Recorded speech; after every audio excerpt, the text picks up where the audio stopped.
call this in? Nah, this is pure dumb luck. This is what success looks like? This is success. Now, what's the biggest threat? It's us and our sprawling development. Oh, good. Ooh. If we aren't good stewards of this land, what future do we have for our state? Florida's #1 in prescribed fire. We're trying to be resilient with the land. I was born a conservationist. A lot harder than I thought it was going to be. We're all about bombs and birds. We've got to take care of this land. If we don't, we're going to lose it. My name is Chad Crawford. For the past 15 years, I've introduced viewers to Florida's wild beauty. But right now, the paradise we know and love is being threatened like never before. We are way better than this. Join me as I meet the men and women fighting for our future. We'll dive headfirst into the environmental challenges threatening our way of life. This is our paradise. It's time to stand together to protect what we love.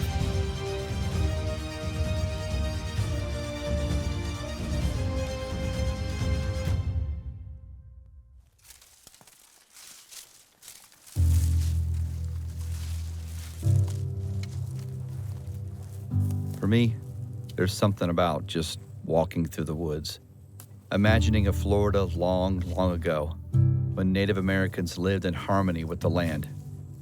Well, a lot has changed since then. We've cleared, ditched, and paved our land, making way for us to live in paradise. The good news? There's still a lot of wild land left. So I wanted to know who's out there fighting to keep this land wild.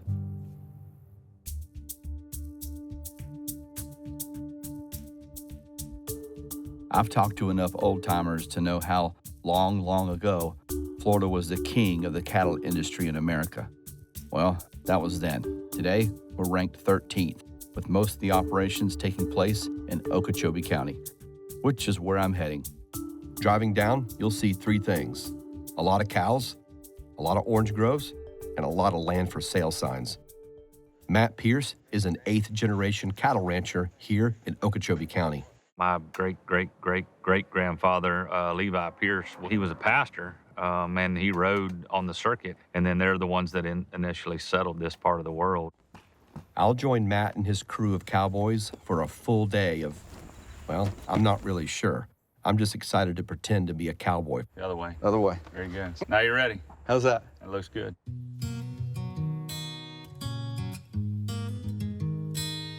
The landscape we're on, Kissimmee River floodplain. You have a lot of scattered cabbage palms, a lot of really old oak trees with the Spanish moss, and then you got a big prairie that comes off the river that would have always been grazed. That's why there's no trees on it. Anyone who's ridden a horse in open land will tell you it's the best seat in the house. Our first task was to find the cows. We looked in a dense wooded area full of scrub oak and saw palmetto. Matt says they hide in here to rest and get out of the sun. We do provide habitat to a lot of endangered and threatened species. And a lot of those species are coming back because of working lands and creating habitat for wildlife. Much of Florida's undeveloped land is what's called working land. This is land that's worked to support a livelihood like a cattle industry, which alone commands over 1.5 million acres of this working land here in Florida. Our ranch lands in our state are some of the last vast green landscapes that we have. And most people don't know that cattle ranching actually began in Florida. So this is such a deep part of our state's history. Working lands are critical to Florida's wildlife corridor, which is a connected network of over 18 million acres of public conservation land, state and national parks, cattle ranches, citrus groves, and timberlands. This wildlife corridor is critical to the survival of many of Florida's 131 imperiled animals. Of the unprotected part of the corridor that remains, there is a significant amount of it that's in agriculture. And the most beautiful parts of it are our ranch lands and our timberlands. Eventually, we'd find them out in an open field near some water. So this time of year, we're in calving season. So you got little baby calves on the ground. And it's a little harder to move cattle with baby calves on the ground because the mothers are anxious. They're more aggressive. So if you're in a certain range of their calf, they're going to defend it. Stubborn cows are quickly persuaded to move with the help of a Florida cowboy's best friend, the cattle dog. Trained to encircle the cows into a tight bunch. This makes driving the cows safer for the cows and the cowboys. Typically, when we gather a pasture full of cattle, the cattle are kind of trained to bunch up with the dogs.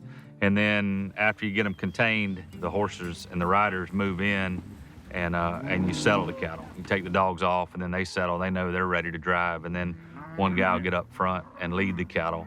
And then the rest of them will side them and bring them from behind. Calm and slow is really faster. As we begin to move the herd, an epic scene began to take shape. The horses, the dogs, the scenery, the sounds. This is exactly what it looked like 500 years ago, when this lifestyle literally defined Florida. When we think of Native American tribes in Florida, we think of the Seminoles and Miccosukes. They arrived here in the early 1700s. They found here a lot of cattle and some horses that were left over from the Spanish, and they really developed a cattle culture across the landscape. Matt, what's threatening this way of life? Habitat destruction in the form of growth. Ranchers feel the pressure of development, and I see a shift, into the panhandle of the cattle industry and the ranching industry as ranchers give up because of pressure and the value of their land going up for more than what they can ranch it for. Do you see yourself as a conservationist? So I think I was born a conservationist. For every acre you take of ranch land, you're displacing those endangered species and the wildlife that we protect, and then you're creating issues with water to where it's not on the landscape. We're holding that water on the landscape, which is aquifer recharge. We're trying to be resilient with the land. The sense of responsibility to the land was handed down over the generations. It was just a sense of pride and heritage that was expected of you. What do people need to know about this industry? That we are stewards of the land, and when we go home at night, you want to left it better than you found it.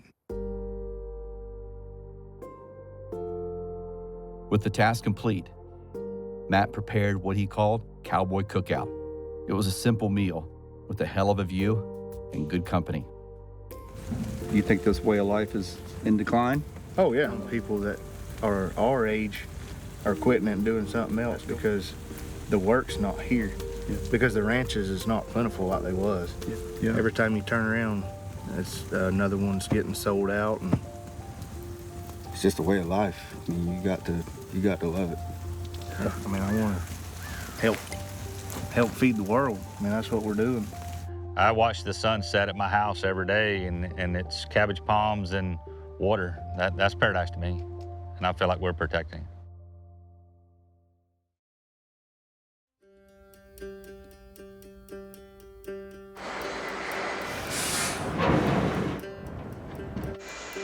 Over 5,000 everyday items incorporate some part of a pine tree. Forestry is a $25 billion industry to our state, employing over 125,000 Floridians.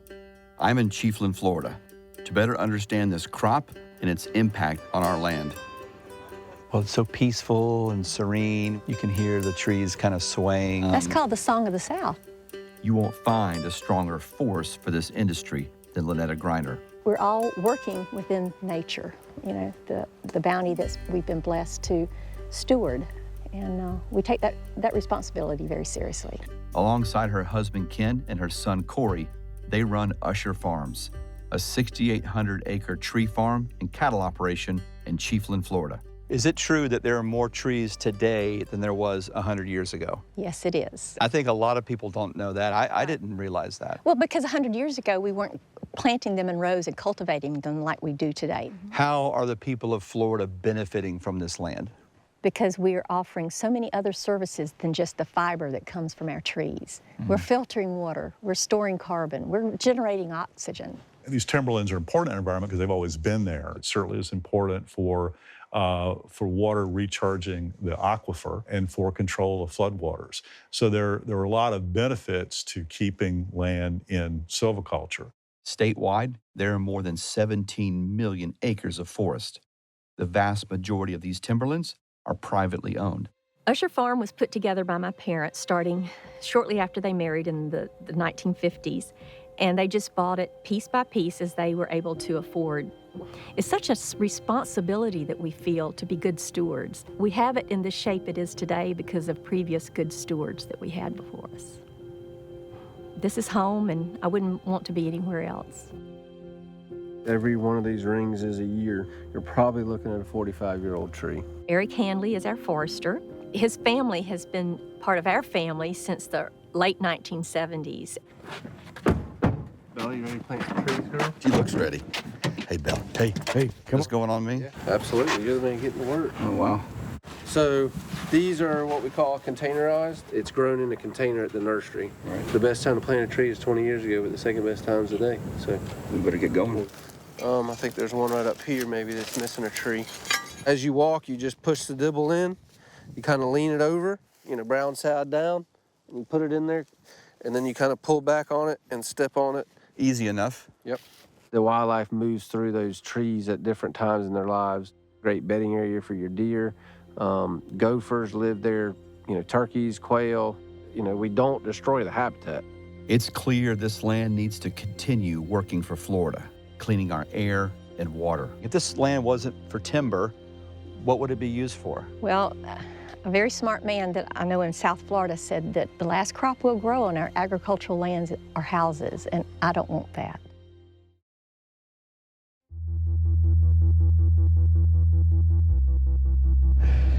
You ready for today? Always, yes. We love what we do. I've been managing Florida's land since I got out of college in 1974.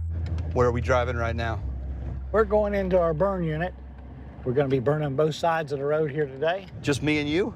No, heavens no. We got a crew down here. We got a crew. Oh, a first-class crew, the A-team. Sam's crew is a mix of veteran burn techs, biologist, and his son, Zach. We're here to burn today, Chad. I'm glad you made it. We wear protective gear so we don't get sparks and embers on us. Okay. So we brought you a set of Nomex pants and Nomex shirt. Awesome. So take this off. Please take the godforsaken shirt off, okay? So There it is. yeah, I know there it is. Florida's #1 in prescribed fire. Reason Florida doesn't have a whole lot of wildfires is because they burn so much. Sam had to get a written prescription from the state in order to legally burn today. Our winds are supposed to be east today so far. They're squirrely. It's going to be a crazy burn today. Let's start right here next to this palmetto. One of the tools of our trade is a drip torch. So we got a wick up top. It's full of fuel already. Okay. We got 2 check valves. So we'll open both of these valves up, and then we'll kind of dip a little fuel out, get the wick wet. Should be ready to go. Oh, good. That's instantaneous. Yes, sir. Even though fire sounds scary, it's the best ecological tool that you can use on a native landscape. So you can see our fine fuels here, the grasses and everything are ready to carry fire. Gosh, this is incredible. I hear that crackling. That's good, right? That crackling? That means it's dry. It's ready. Oh, boy. Yes, sir. This is a lot harder than I thought it was going to be. Before I knew it, the air was filled with smoke, and the burn was underway. Whew, this is work, Sam. We just getting started. Sam and his team use utility vehicles to lay fire lines fast. Today's strategy is to start a line of fire on 3 sides and let it meet in the middle. Wildfires burn so hot and intense because there's a heavy buildup of fuel. So the more you use prescribed fire, the less chance you have of wildfire. When forests are allowed to become overgrown with underbrush, they generate fuel. It's this buildup of fuel that can turn a lightning strike into an out-of-control wildfire. Old timers will tell you that in the old days when fire was more prevalent, our forests were more open. You could walk through the forest, you wouldn't have all this undergrowth. We have all that undergrowth now because we've suppressed fire for so many years. Anything that was alive here is either moved on or It's got out. it's got out long gotten ago. out. When these controlled burns are happening, wildlife usually leave the area to just later return because, these fires regenerate the habitat and every new growth that comes back is very nutritious. This is what success looks like? This is success. It's black. I mean, it looks gorgeous. A couple months from now, you won't even be able to tell this was burned. And just like that, we burned 10 acres in just under 45 minutes. My heart was still pounding. What an adrenaline rush. We didn't get as much done as we wanted to today, but it makes our life easier when it rains in the afternoon. What a burn. It was a great day. Oh my gosh. The rain, is this one of the benefits of burning in the summer? Yes, you have a short little window to do everything, and whenever that window opens up, you go to work, and then Mother Nature usually comes in, and our trees are fine, you know, so we came out good today. Successful burn. Very successful burn, yes. Cleanup involves the team walking the burn site, extinguishing any hot spots left from the fire. Like a piece of watermelon? Oh, man. God bless you. You're welcome. I mean, it's clear watching you out here with your son. You love what you do. It's been a good life. I mean, when you look around here, what do you see? 6 months from now, you'll never know it was burned. Is this protecting paradise? Yes, we're managing paradise.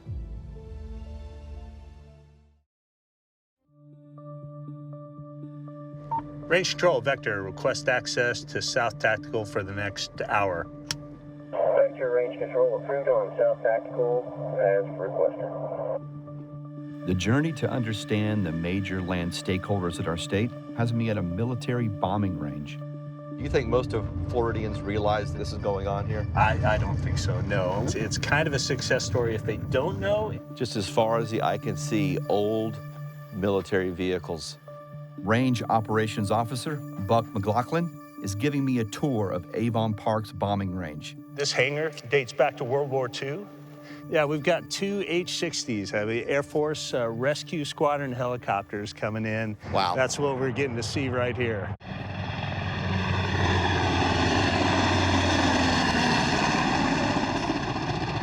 That was incredible. It's good stuff. We conduct some of the most intense, hazardous activities with ordnance deliveries right in amongst, literally next door to some pristine Florida habitat for 13 threatened and endangered species and incredible diversity of plant species, and it all coexists. It all works really well together. The Avon Park Air Force Range is 106,000 acres across Polk and Highlands County. Only 20% of the land is used for active military training. The rest is a mix of conservation lands, timberlands, cow pastures, and areas for recreational use. Department of Defense owns about 650,000 acres of Florida. This is something that's evolved over 200 years that Florida's been part of the country. Many people are shocked to learn that there are actually more threatened and endangered species on military installations across our country than are in our national parks. Research assistant Hannah Miller looks for one of those threatened species. So Hannah, what are we looking for? We're looking for Florida scrub jays. So I hear some over there. Mostly I'm listening to hear them make a little sound. So they do kind of like a squawk, like that. Well, we're hearing that little squawk. We're also hearing bombs going off Yes. behind us. Shh, shh, shh, shh. Oh, right there. There she is. Yeah. So cool. What's so special about this bird? Right now, they're threatened species, so not quite endangered, but they are federally threatened, which means that their numbers are not doing well. Yeah. What's the biggest threat to the scrub jay right now? It's us and our development, our sprawling, spreading development. Florida jay, or the scrub jay, is Florida's only endemic bird, which means it's the only bird that only lives in Florida. It has very specific habitat needs. It relies on scrub. And so when you lose scrub, you're losing that habitat, and that's why we're in danger of losing them. Archbold has been coming in to monitor the scrub jays and some other endangered species here on the bombing range to help to bolster populations. And to do that, we have to really be careful about the management that's happening for the scrub habitat that they need to be in. There's those overlapping goals between the military mission and conservation that I think really gives us a unique opportunity here in Florida. Having served in the military myself, it feels good to know our military understands the important role they play in conservation and is seeking partnerships to make this valuable land they own accessible for research.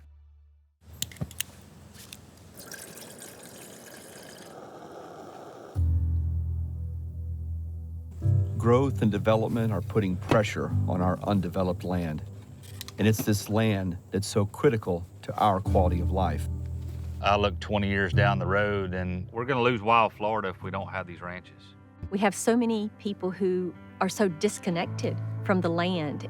So it's important to help educate the public and the policymakers. Everybody has their little role in protecting paradise, and our job is managing paradise. We've got to take care of this land. If we don't, we're going to lose it. The question that will define our future is how much land can we develop? And how much do we need to save to ensure the Florida we love will be here for the next generation? Want to protect our paradise? Visit conservationfla.org.